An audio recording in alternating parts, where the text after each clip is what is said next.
Hey, I'm Keith Spira from NOLA.com and the Times-Picayune. My guest this week on Let's Talk with Keith Spira is trumpeter and music industry icon Herb Alpert. Mr. Alpert, you've got a long relationship with New Orleans. You help support the city quite a bit at the Jazz Museum. Why is that? It's the birthplace of jazz. It should be the #1 museum in the world. Well, all right. Well, we'll talk about all that and more this week on Let's Talk.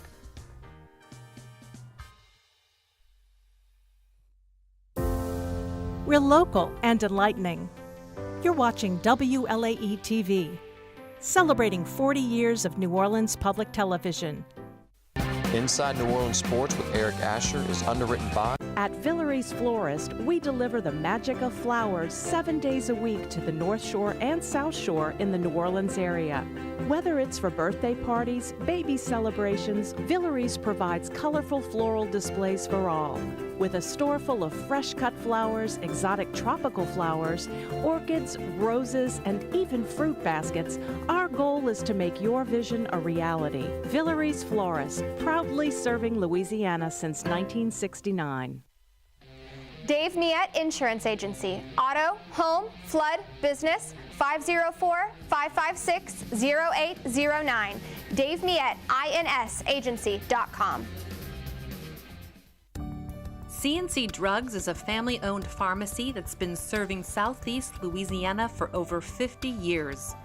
Whether you need help taking care of an elderly family member, a growing child, or even a pet, C&C provides patient-centered care for your entire family. C&C Drugs, large enough to serve you, small enough to know you. Locations in Mandeville and Araby.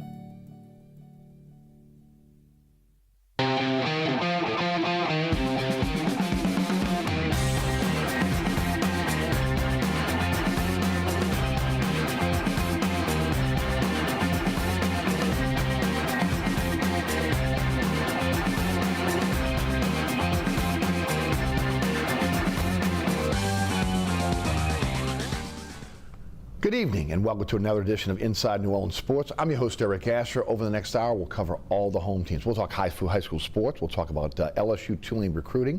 We'll get into the Saints and Pelicans and their woes. All that on the program today. And two guys that, again, can break it down like nobody else. Richie Mills is the sports director at Channel 26 Sports here in New Orleans. And, of course, Les Cease from CrestCitySports.com and Saturday Down South, award-winning journalist and a great author as well. And, of course, looking forward to a great hour of sports talk here this evening. Les, welcome to the show. We'll take you first. Please tell everybody about what's happening at Crest City Sports, Saturday Down South, and if you would, hype that book for us as well. Well, thank you, Eric. The book's name is Donkeys, Elephants, and Giraffes. It is a political novel. You can get it at all the major online platforms, Amazon.com, BarnesandNoble.com. Makes a great stocking stuffer. Yes, it does. As we like to say this time of year. Of course, writing for Crescent City Sports, lots going on with the overlap, Saints, Pelicans, college football and basketball, high school championships coming up, which I'm sure we'll touch on. Saturday Down South, I'm writing, write about LSU and occasionally other SEC schools, so lots of stuff to keep me busy. Richie, welcome back. So much stuffing happened over at Channel 26 with, again, the SEC on Channel 26. Of course, you've got Tulane this week as well. High school football has always been a mainstay at Channel 26 as well. And, of course, congratulations on being named sports director as well. Please tell us all about what's happening at Channel 26. First and foremost, I'll buy your book if you sell it to me with that hat on. You know, what's interesting is it's just a coincidence that it's Christmas season, because I think I'm going to dress like this from now on, all the time. I'll hold you to that. We could change colors, like, again, when it's Mardi Gras, purple, green, and gold. Yeah, no, I'm with you. We have some. Do like a patriotic thing? Yeah, absolutely. I'm all, you know me, I'm patriotic, so I'm all for it. Absolutely. So this week, obviously, don't call me on Friday. That's just what I'm establishing right now. Don't call Les either. Because, of course, we have the AAC Championship game, 7 o'clock on WGNO. We'll have a pregame special starting at 6:30 p.m. Myself, Lester Ricard, and a ton of Tulane content to get you ready for their matchup with Army. And then, of course, we'll have somewhat of a live post-game show. The WGNO Sports Zone will serve as that 10:30 p.m. on NOLA 38, the CW. The reason why I won't be on the 10 o'clock newscast is because for a pregame special of this magnitude and to really preview all the conference championships on Saturday, we want the whole 30 minutes. So, of course, we'll dedicate Friday's episode of the WGNO Sports Zone to that. Then, of course, Saturday, you have all the conference championship games. We have Sports Zone Saturday Night Football, Friday Night Football on Friday as well. I'm just going to cry thinking about it, but it's super fun. It's that time of the year. But yeah, we'll have a jam-packed weekend. Next week, we'll have 2 editions of Friday Night Football on Friday the 13th, and then, of course, Saturday the 14th to sort of recap the entire season 33 and state championship action. So, yeah, we'll be busy, but I wouldn't want it any other way. Yeah, there you go. I'll tell you, it's a great time of year. There's no doubt about it.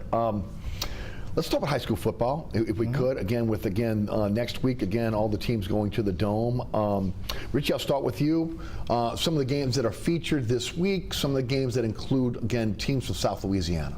Well, there's no local-on-local matchup, which I think makes this slate of schedules even more unique, sort of gives the local crowd a chance to root for each other in a sense. I think the headliner this week is Edna Carr versus Catholic of Baton Rouge, which they've met in years past. It's always been a high-scoring, tight affair, but those games have always been set really in Baton Rouge. So this game will be at Morris Jeff. I think it's the first time we'll see them play each other there in a long, long time. So definitely looking forward to that. When you have John Curtis hitting the Road Warriors this year, the number 19 seed taking on Alexandria and LSU signee JT Lindsay. So I'm super excited to see how John Curtis matches up. They've excelled up to this point, so we'll see how that one rolls out. Madison Prep will take on Archbishop Shaw. Leesville will play E.D. White. The winner of those 2 matchups will face off in the Dome. I'm really confident we'll see Shaw versus E.D. White in a state championship game. Then, of course, you have Franklinton, who's the number 1 seed in Division II non-select. Coach Salt and company have been on a tear this entire year. Super impressed with what they've accomplished.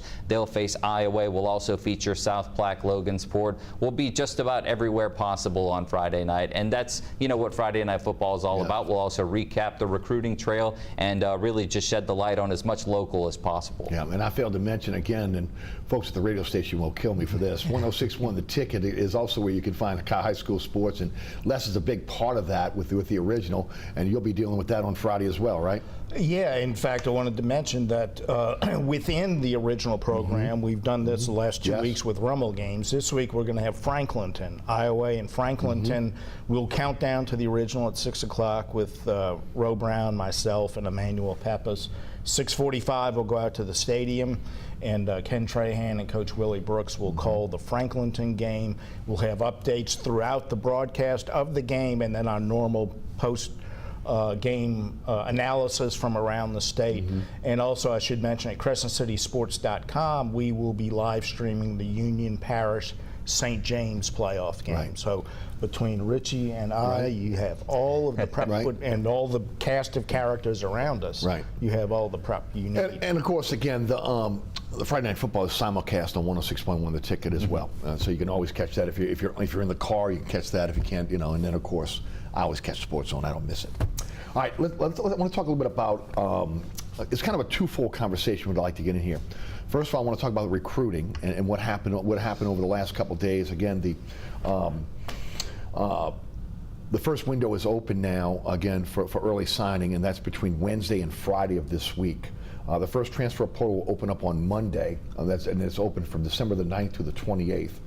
National Signing Day is February the 5th of 2025. And there's a second transfer portal for football, April 16th through April the 25th, 2025. I want to start with Tulane and what they were able to do. Tulane, again, ranked 72nd in the country, 4th in the AAC in rivals. 15 players, again, signed by Tulane, 2 4-stars, 9 3-stars. They got a quarterback, a running back, 2 wide receivers, 2 tight ends, a defensive tackle, 2 defensive ends, outside linebacker, 2 cornerbacks, and an athlete. You guys know him, Joshua Brantley, out of Ruston. 3 kids from New Orleans, 2 from St. Augustine, 4 total from Louisiana, outside of New Orleans, 3 from Alabama, 2 from Florida, 1 from Mississippi, Georgia, and Tennessee. Talk a little about what Coach Summerall's been able to do in terms of recruiting, who's done a fantastic job since he hit New Orleans running, taking the job at Tulane. Yeah, it sounds like he's done a really good job with this class. He's talked a lot the last 2 weeks when he's been, kind of on the stage for the Memphis game on Thanksgiving and now the American Championship game. And he's been talking a lot of big picture stuff and how early in the season, that schedule was front-loaded with Kansas State and Oklahoma, second and third games. And the team, they were still figuring each other out because there was so much turnover when Willie Fritz left and he came in. A lot of guys hit the portal. He brought in some guys from Troy, and he just kind of cobbled together a roster, and it took them a while to gel, and then they went on an 8-game winning streak before the loss to Memphis. So I think he got through the rough patch last spring and summer, putting this team together, which is playing for a championship.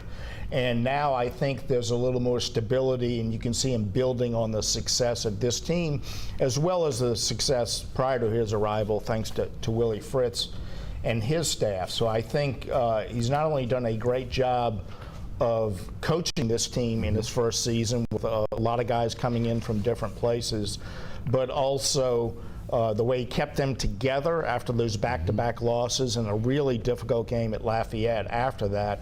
And now I think he's done a good job with the recruiting, building on that success. And we'll see if they're able to win a conference championship on Friday night. But getting back there, I think, is a major accomplishment. And the presence of they're going to showcase the program and the city of New Orleans on that broadcast Friday night.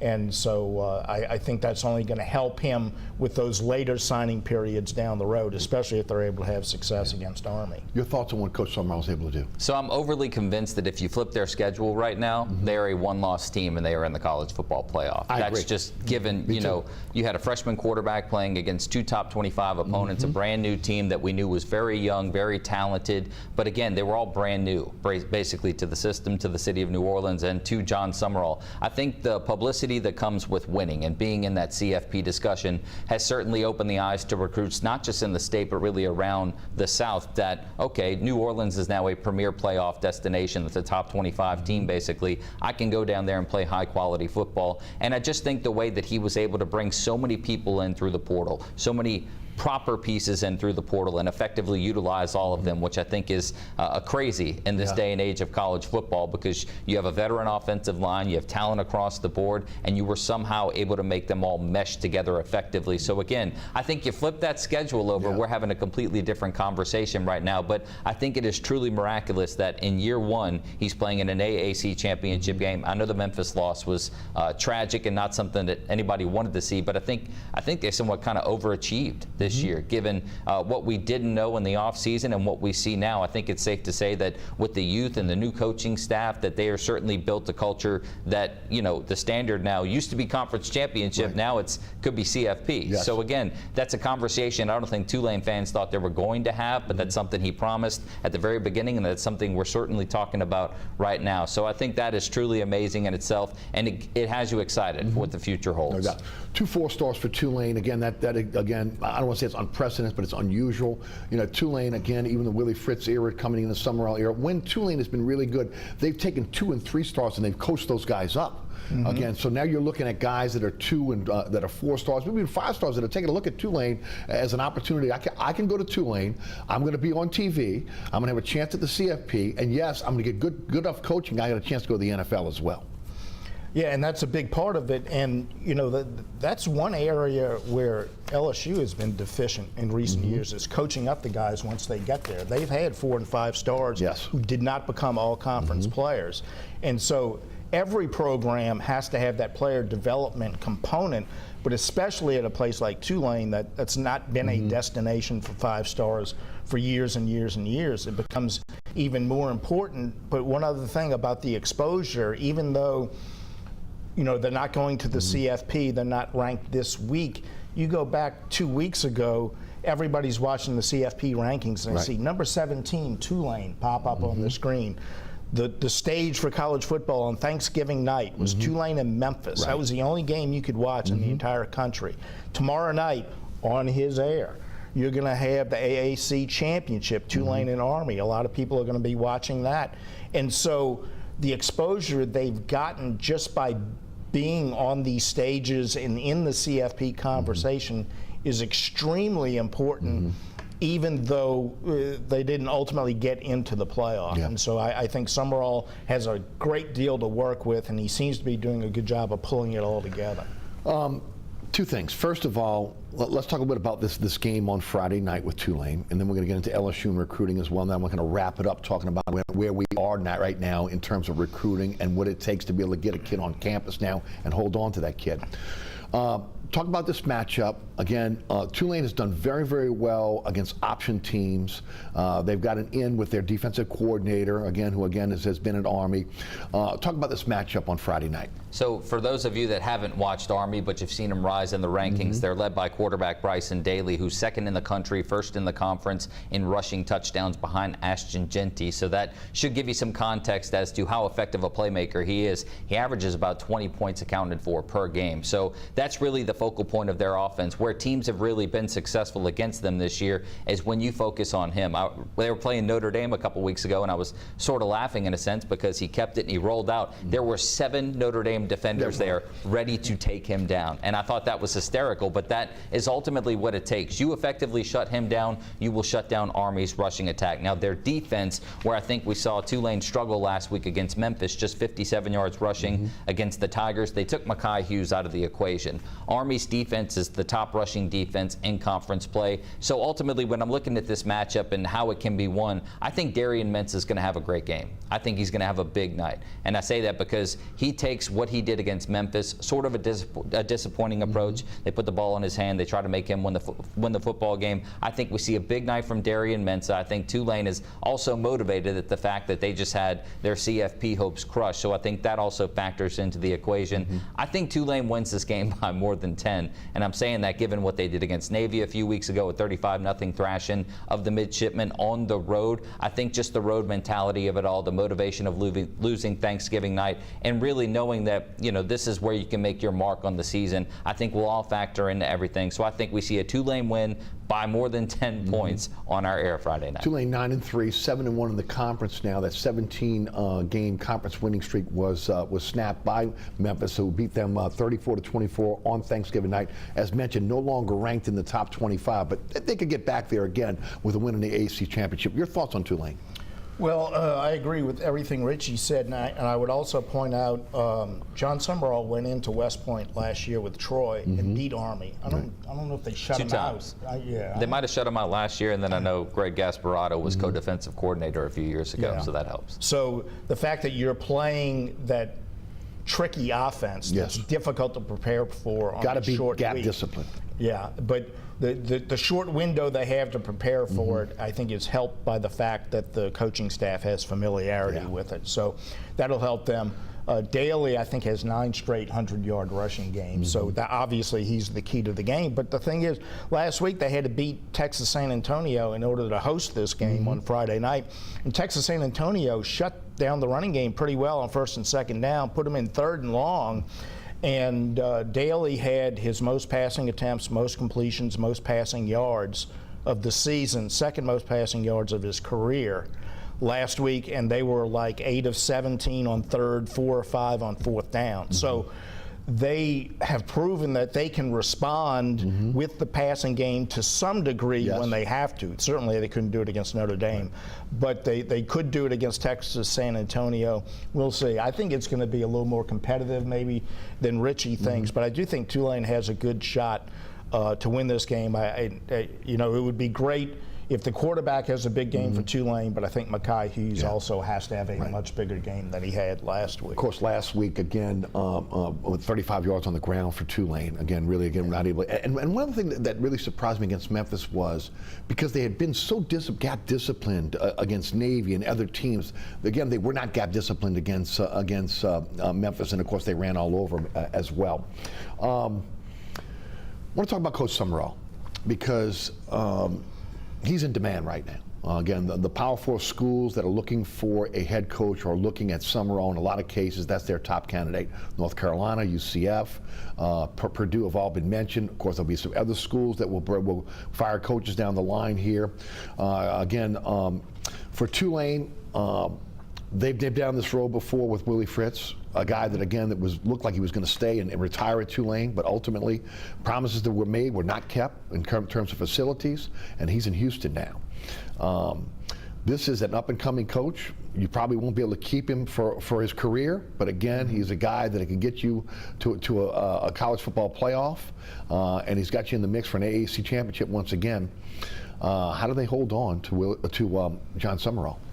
Well, I don't know that they do. I think they're working on keeping him for the short term, which is wise, and I think they'll be able to do that. You know, I remember when Tommy Bowden left, and of course they went undefeated that year, finished number 7 in the polls. So you knew schools were going to come after him that were bigger. Right. But when Clemson got in the mix, he said, "That's it. He's gone. He can't say no to Clemson because of everything they have to offer." Sure. I don't see that offer out there right now. North Carolina, Kentucky, Purdue, UCF. Right. I don't think that offer is there. But Kentucky is his alma mater, and if that is open again, then at that point you're probably taking a hard look at that. But go ahead. I'm sorry. That gives them something that others can't offer, including Tulane. Right. That's true. But I think he's got to look at that also and say, Mark Stoops took that about as far as it can be taken. Agreed. And now they took a step back, and all of a sudden they're looking for a new coach. So, yeah, that's a unique opportunity, but I still think he might be wise to hold off, because if he keeps doing at Tulane what he's done this first year, there are going to be better opportunities in these power conferences for him down the road. And I don't think he's a guy who's looking to move on. I think he wants to stay here and make the most of this for as long as it's the best opportunity for him. And so I think he can afford to be patient, and I think Tulane needs to do everything it can do to make it worth his while to stick around for as long as they can keep him. Mike Arata and the Fear the Wave Collective have done a great job in having the funds available for him to be able to compete on the NIL level, but facilities are an issue. We know Tulane is landlocked. In your opinion, how do they keep Summerall? Is it facilities? Is it more NIL money?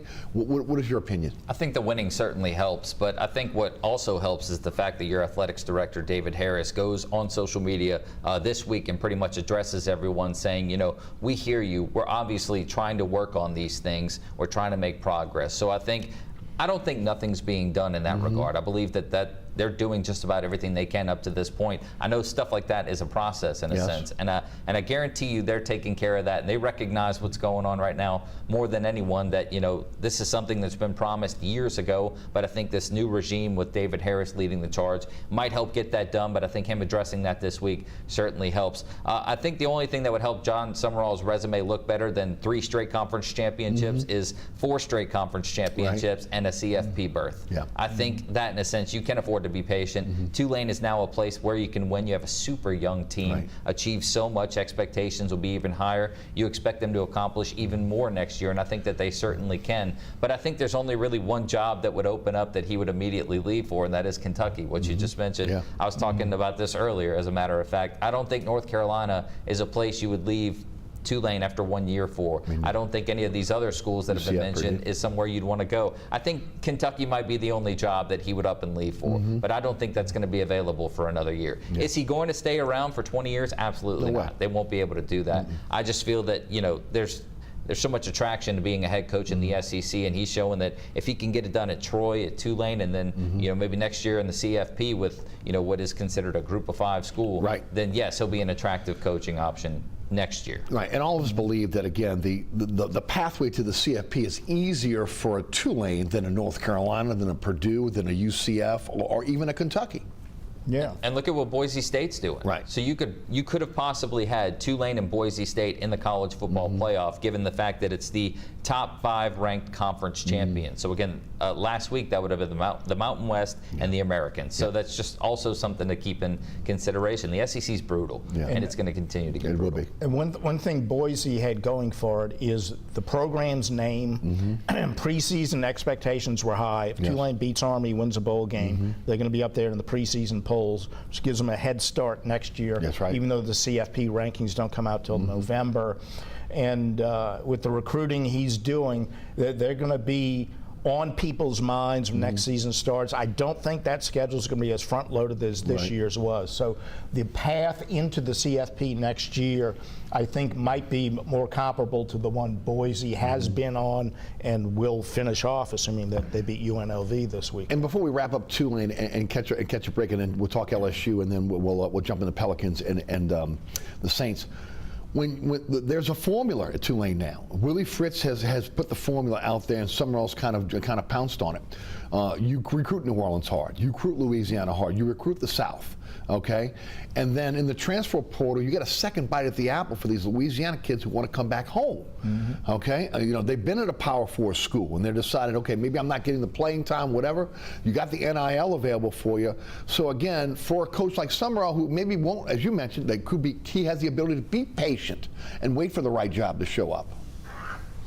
Absolutely, and it's becoming, with the portal aspect of it, which is huge for a place like Tulane, it's so much like NFL free agency, not just because players can consider all these different options, but because in the long run, you're better off not going out and focusing on one huge name. It's being judicious and getting 6 or 7 or 8 good fits. They may not be the 5-star recruits or whatever. They may not have been somebody who was great at their previous stop, but they fit what you need. And so the quantity over the quality, I think, is a big aspect of it. And Tulane, like Ole Miss and some other schools, has been good at that.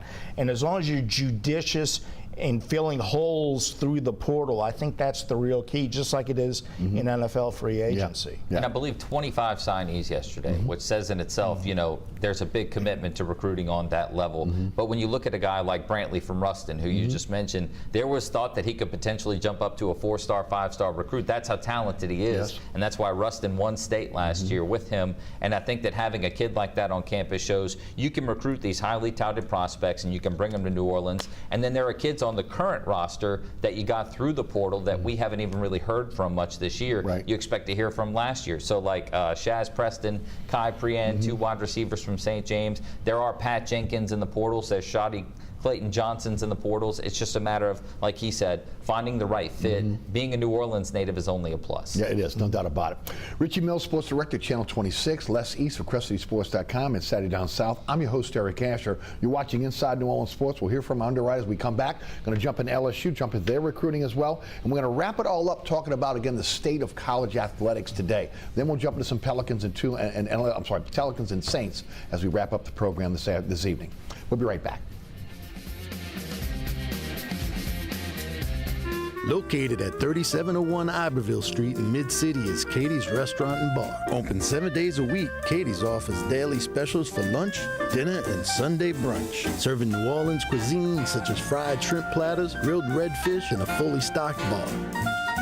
And don't forget about our expanded event seating and local entertainment. Featured on the Best of Food Network's diners, drive-ins, and dives, Katie's Restaurant and Bar. Burkhart's Air Conditioning, Heating, and Refrigeration has been family-owned and operated since 1989. Burkhart has energy-efficient solutions and offers brands such as Mitsubishi ductless AC units and Amana, the only manufacturer with a lifetime unit replacement warranty. Burkhart's offers maintenance bundle packages that include servicing your AC, generator, and tankless water heater. For more information on the services Burkhart's provides, visit acpromise.com. Burkhart's Air Conditioning, Heating, and Refrigeration, providing comfort for life. Welcome back to Inside New Orleans Sports. Les East and Richie Mills are our guests. All right, guys, let's talk LSU. Man, I came in here wanting to talk about Kelly's comments about taking receipts. I mean, I'm like way on the other side now because there's so many other things to talk about rather than that. LSU's class, 8th in a couple of the services, 6th in the nation at rivals, 3 5-stars, 10 from Louisiana, 23 commits. Kelly expects, again, a class of 25. He also expects to get 16 in the transfer portal, says the finest class that he's ever signed. Richie, your thoughts on LSU's class? Well, I certainly think having the top running back in America, Harlem Berry, a local St. Martin's kid, certainly helps that cause. I think the haul that he got from Ed Nakar, I say haul because Teron Francis, they call him the man-child. He is a haul in itself, and I think he's going to be an exceptional player. Brett Bordelon over at Newman. I just think that the in-state crop that he gathered, I think, was definitely an exceptional group, given how much upside. I remember some of those comments yesterday. He was sort of mentioning a few that are physically able to compete right now, who might be the most skilled right right now, and Harlan Berry, Brett Bordelon, Teron Francis definitely made that list. So I think that when you look at that in its totality, I know everyone wants to focus on Bryce Underwood. Sure. That wants to be the focus. But if Garrett Nussmeier comes back, then was Bryce Underwood going to beat Garrett Nussmeier in a quarterback competition next year? No. I think the national championship comments in itself come from the confidence in this recruiting class, knowing that you still got some of the top players in the country, and then maybe what you saw in spurts from your team this year when maybe we were talking about Garrett Nussmeier and the Heisman, when LSU was getting CFP conversation. You know, I just think there's so many things, and I think that you have to be optimistic, because if you try to look at it from a negative point of view, then you're not really going to have much optimism at all about this team.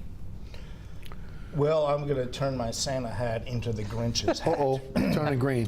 Because, first of all, I've seen so many five-star recruits not play to that level, and unrecruited guys, walk-ons. You know, Josh Williams was a walk-on.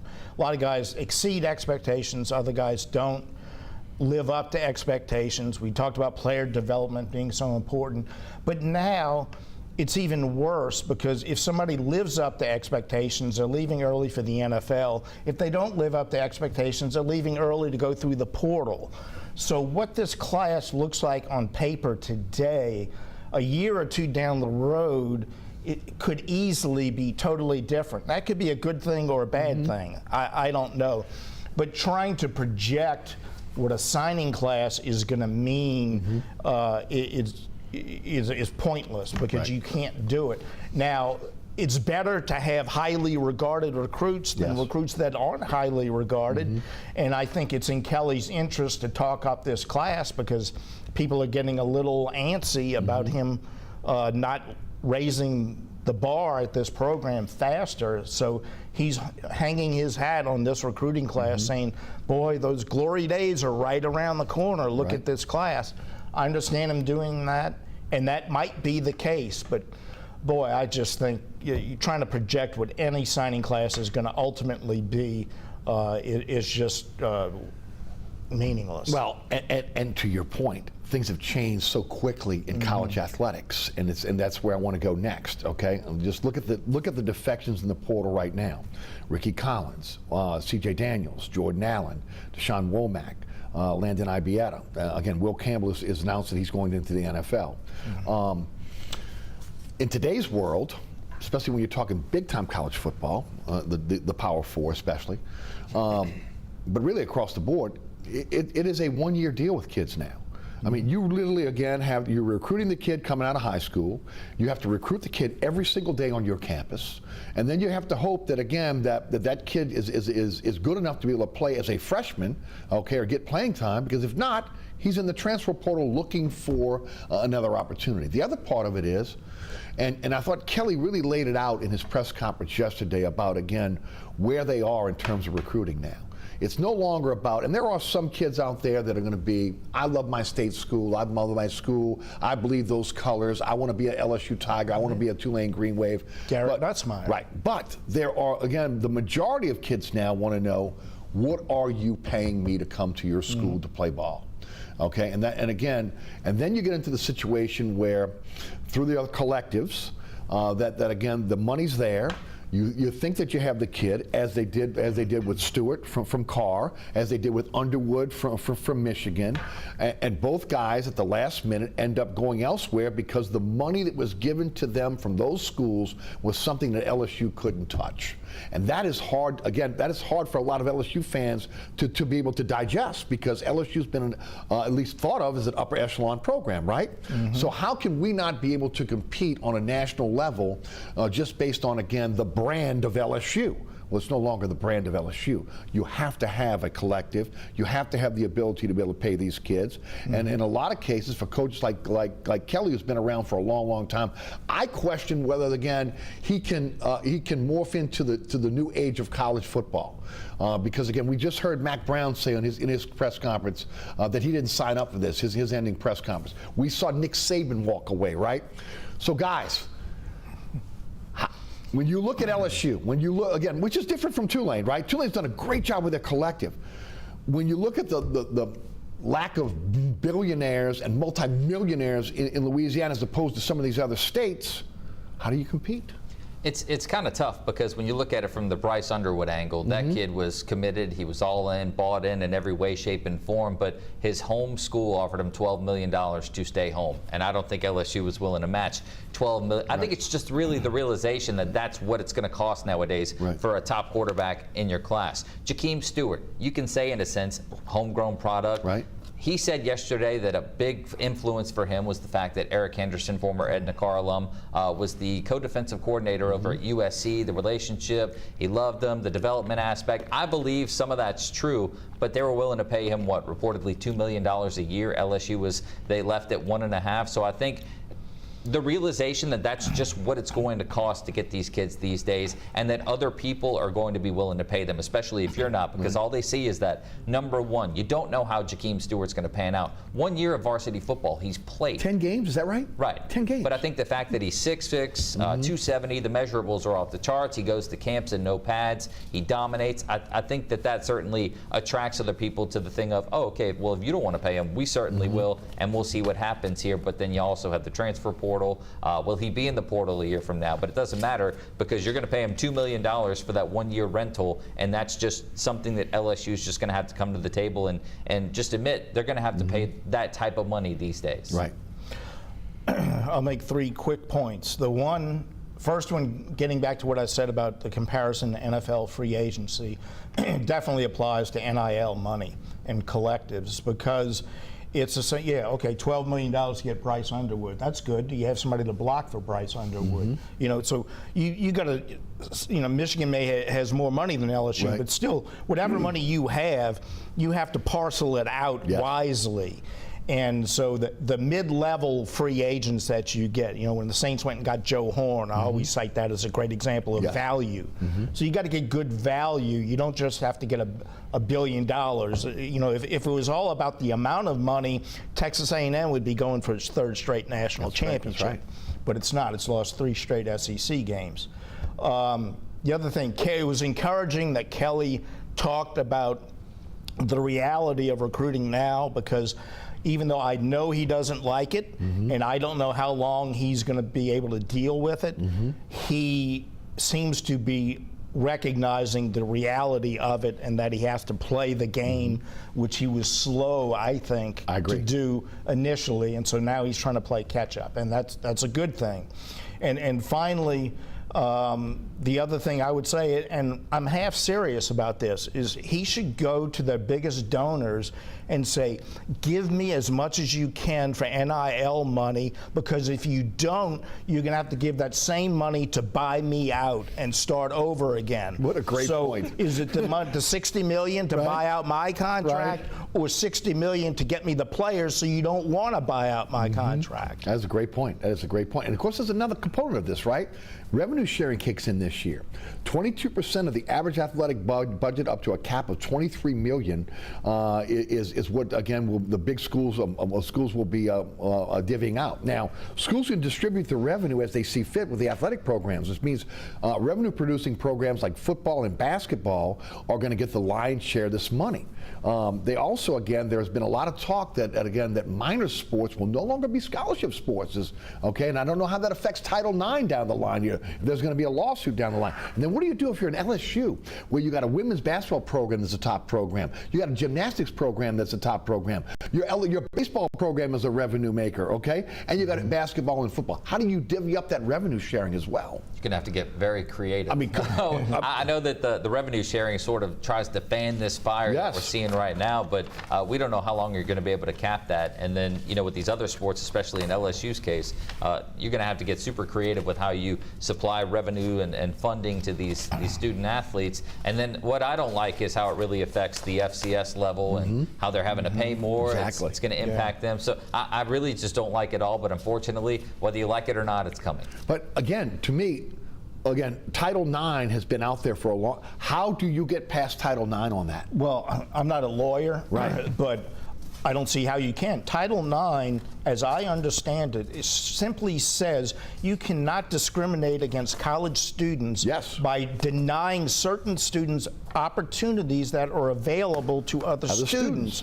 So if female athletes or athletes from non-revenue sports are not being given the same opportunity as football players and men's basketball players, by definition, in my understanding, that's a violation of Title IX. Open and closed of Title IX. And even if it's a spurious case, somebody's going to bring a lawsuit. You better believe I mean, this is going to wind up in the courts no matter what. Well, and I think it's a winning case. I don't see how you get past Title IX. I don't either. I don't understand. And again, and of course, this was a court case that set up, again, the revenue sharing with the universities and the athletes as well.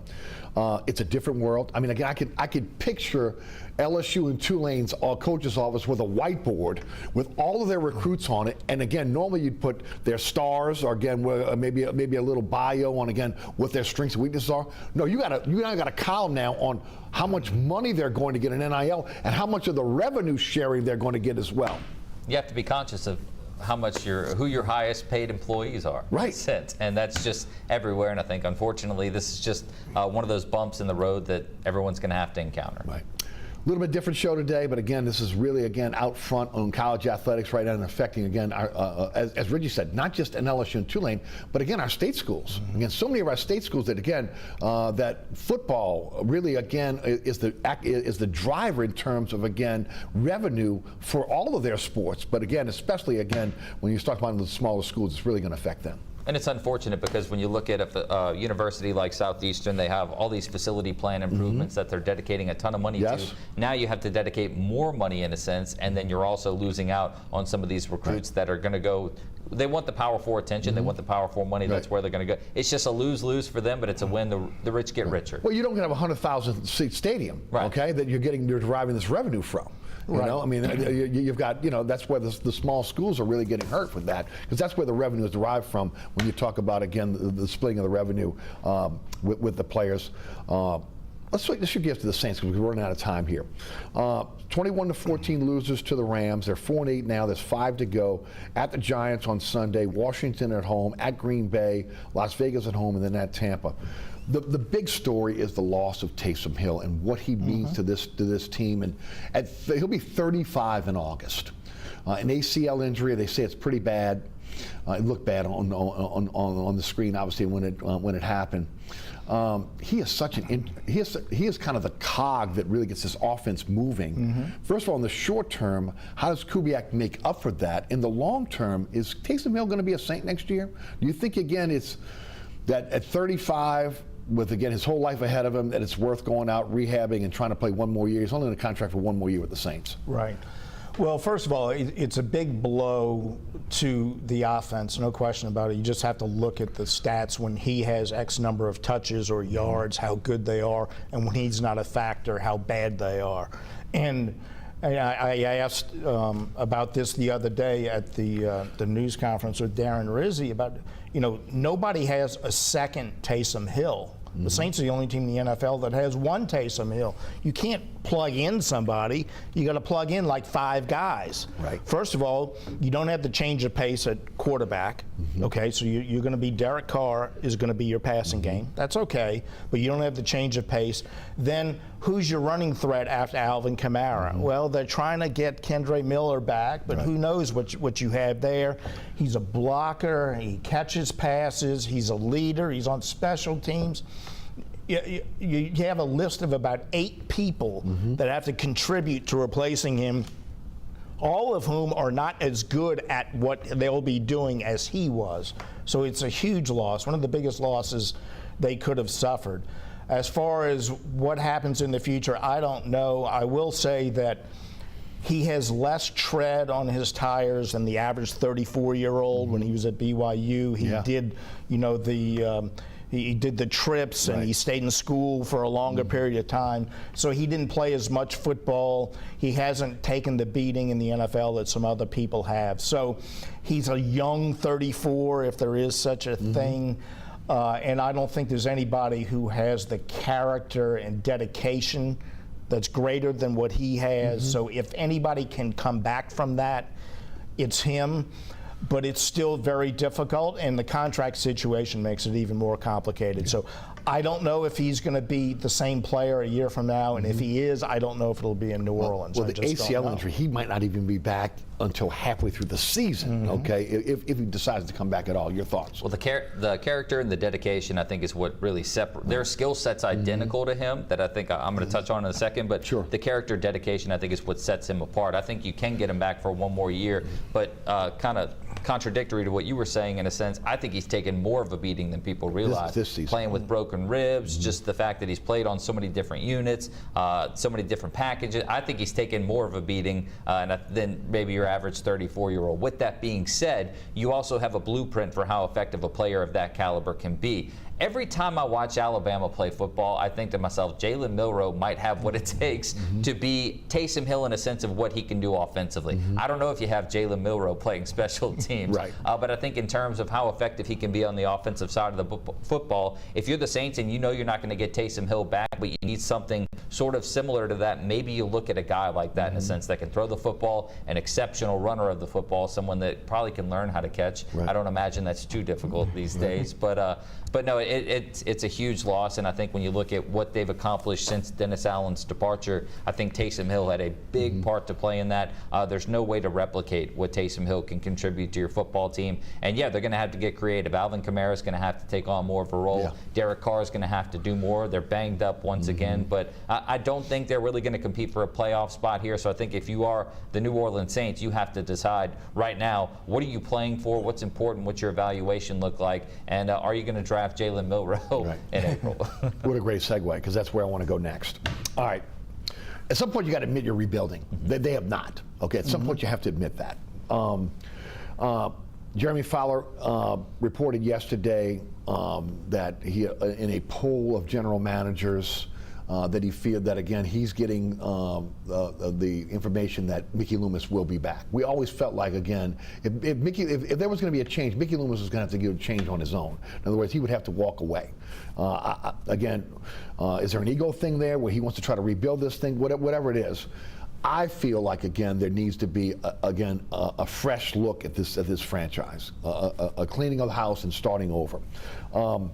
They got to clear cap space. You got these aging veterans now that, again, that are really a strain on your. Gotten to the point where they're a strain on your cap, okay?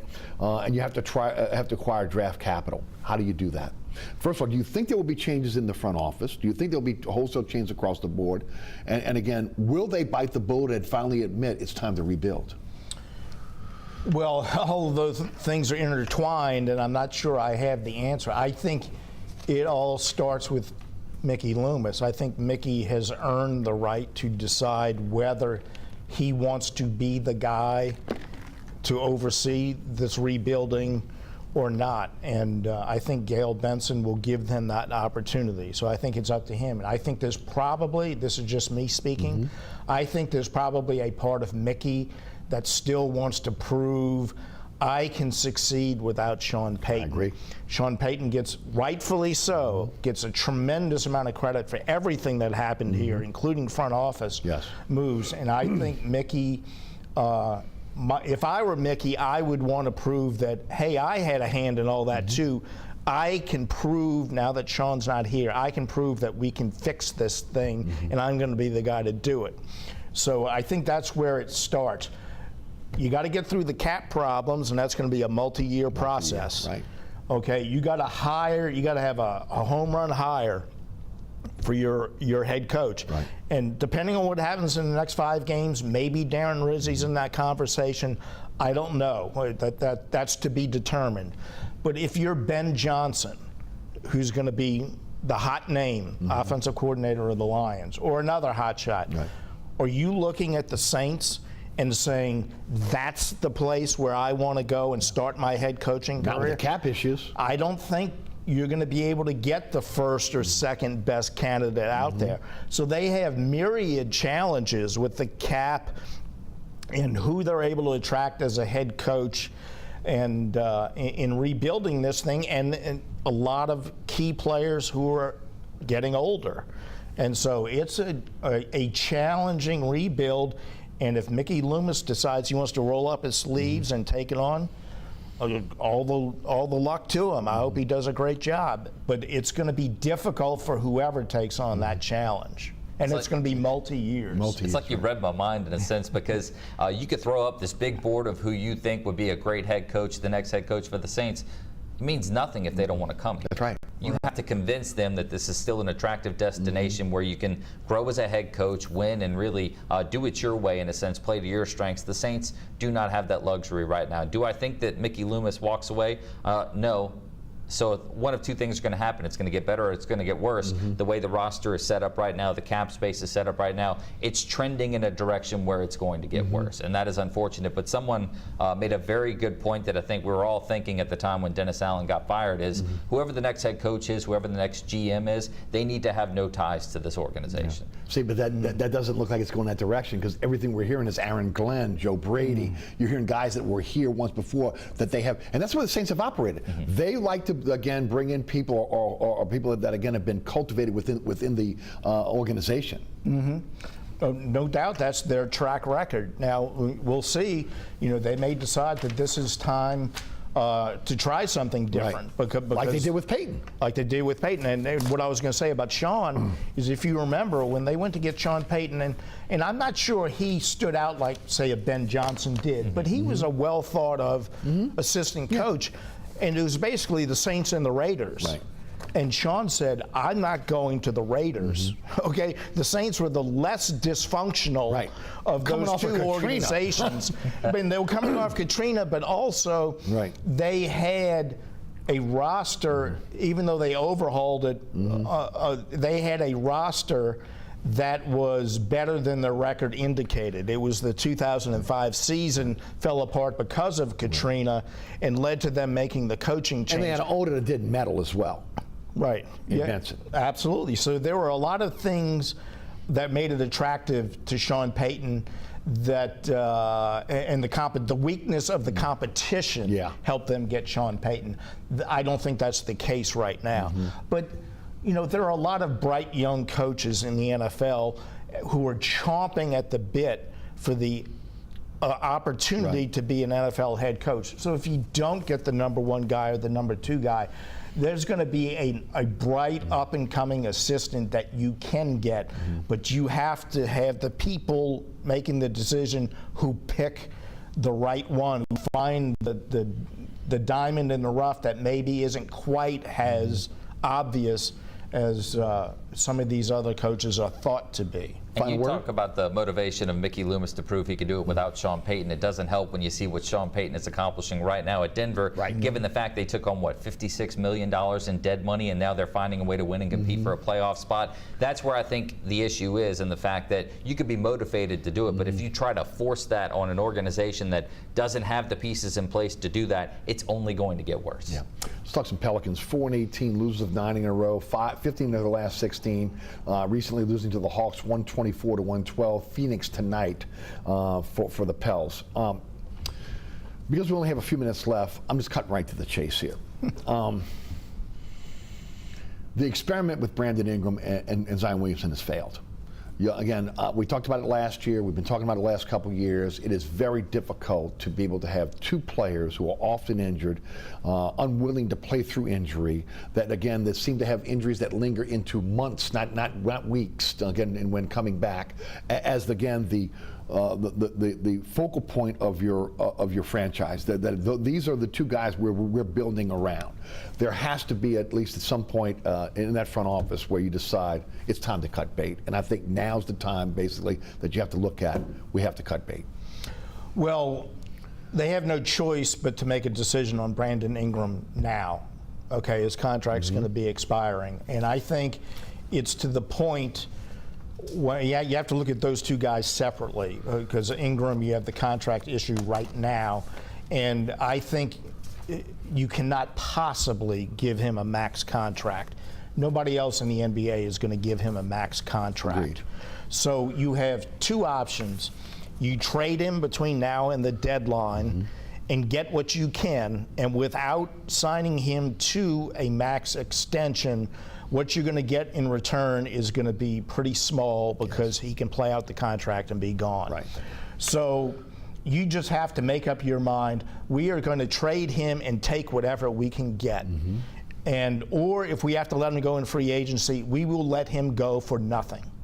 You're at that point now. You have to move on from him. And that will create more opportunities for Trey Murphy, and that'll bring on more opportunities for Jordan Hawkins. And now it looks like he hit on your number 1 draft choice in Misi. Sure does. So you have a lot of pieces. Hopefully Zion Williamson is a part of that down the road. And of course, you're still trying to get everybody else healthy. But at the same point, it's time to move on from Ingram. If you get something in return, great, but you can't be holding out for some bag of riches that you're going to get. That's where you move on, and then you turn your attention to what do you do with Zion moving forward. And of course, we'll see where it goes from there. But right now, you have to move on. The silver lining to what's happening right now with this team is kind of what you just touched on. Yves Misi, the development is insane, and this is why they drafted him, because they thought he would develop this quickly into what we're seeing right now. Unfortunately, that's been fast-tracked because of all these injuries. So that, in a sense, when I watch the Pelicans, that's what I enjoy watching, is his development. Willie Green is not the problem, and that is one thing that drives me nuts. Every time they lose a basketball game, it's the fire Willie Green crowd. It's the fact that you have these 2 superstars that cannot stay healthy, and you cannot win in the NBA without your superstars. So again, that crowd needs to just silence that, because he is a great head coach, and he's shown that when people have been healthy. I think if you're the Pelicans, you've drafted extremely well. Trey Murphy III, Jordan Hawkins, Yves Misi. I think even though you're going to probably have to trade Brandon Ingram and you're not going to get much back, maybe from a player-wise, from a lateral talent-wise, I think if you acquire draft capital, you look at this year's draft, it's going to be loaded. I mean, Cooper Flagg in itself, he's going to be the definite number 1 pick. You're not going to get that probably, but the talent behind him is plentiful. I think if you continue to draft well, you can get more quality players. Unfortunately, it might set you back a couple more years, but we've seen that they've already reached their ceiling in a sense, because you have 2 players that cannot stay healthy. What they do with Zion, I have no idea up to this point. I'm not in that office, but I know right now that Willie Green is a great coach. You do not fire him. You're drafting extremely well. Continue to develop that talent. Even though, unfortunately, you're all injured, banged up right now, you can't win a basketball game. I think there's more good than bad happening right now. I got about 30 seconds for each one of you guys as we wrap up. Can this team, if they get healthy, turn it around and make the play-in tournament, or is this a lottery team? I think there's a small chance that they can avoid the lottery if these guys get healthy quickly enough, because they are good enough to go on a run. But they have dug such a deep hole in such a difficult conference, I would say it's very unlikely. Lottery, because the update yesterday is the fact that, Zion's out at least 2 more weeks, Jose's out at least 2 more weeks, Hawkins out at least 1 more week. These issues aren't going to go away in 2 weeks. This is unfortunately just a symptom of what we're going to see, and we've seen this the whole time. They cannot stay healthy. No, that's the issue here, and that's why, again, I've come out on the radio show the last few days. I talked about this last year as well, that, again, at some point you just got to come to grips that the 2 guys that you invested in cannot stay healthy, and you cannot build around those guys. You have to be able to build around guys that are available. And they're not available. And very quickly, to try and leave on a happy holiday note. Okay, can we? They are in an unusual situation in which you can let Ingram go, even if you don't get as much as you would like, and even if you move Williamson at the same time, you have enough young pieces to put together with what you're going to get there, and a lottery pick, maybe a high lottery pick this year. I think there can be a very quick rebuild, even if you get rid of your 2 best players. This is why you got DeJounte Murray. Yeah, which was, again, a good move, but you did got the soul of your team when you did that. Again, letting Daniels go, who looks like he's going to be a really good player. Nance, again, who was one of the souls of the team. And of course, Najee Marshall, who doesn't get enough credit for what he did for this team last year as well. Les Cease, Richie Mills, thanks so much for joining us. These guys will be so busy this weekend. Again, enjoy it while you can. And we love having you guys on the program, and I look forward to having you back soon. Thank you. Thanks, Eric. All right, thanks so much for tuning in. Remember, there's so many ways to catch our program. There's a QR code on your screen right now that'll take you to WLAE-TV YouTube channel and to my website. Again, between Pelican Sports Television, WLAE-TV 2, WLAE, so many ways to catch the program. Just set your DVR and you'll never miss the show. All right, don't forget, I'm on the radio, 106.1 The Ticket. That is weekdays 4 to 6. You can listen live at ericasher.com. Also, the Ticket has our own app, 106.1 The Ticket app. Anchor Spotify is where you can find our podcast. We're on all podcasting platforms. Just search Inside New Orleans Show with Eric Asher. And as always, I want to thank the underwriters who make this show possible. We appreciate each and one of those underwriters. Thank you to them for, again, their support of our program. Please continue to support our friends here at WLAE-TV who do a great job in producing our program. Ron Yeager, Jim Dotson, Alex Chacon, Thomas Healy, and of course the best director on the planet, William Hill. For Richie Mills, for Les East, I'm Eric Asher. Thanks so much for tuning in. We'll see you next week for another edition of Inside New Orleans Sports.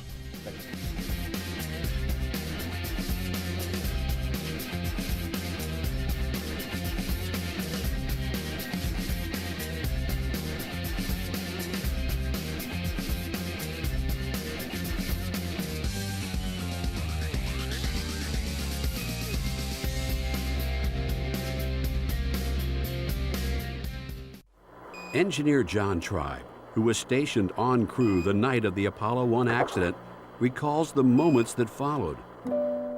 That night of the fire, we were bussed out to pad 34 for depositions, and we were there till like 2:30 in the morning. We were sent home then and said, get back in at 6:30.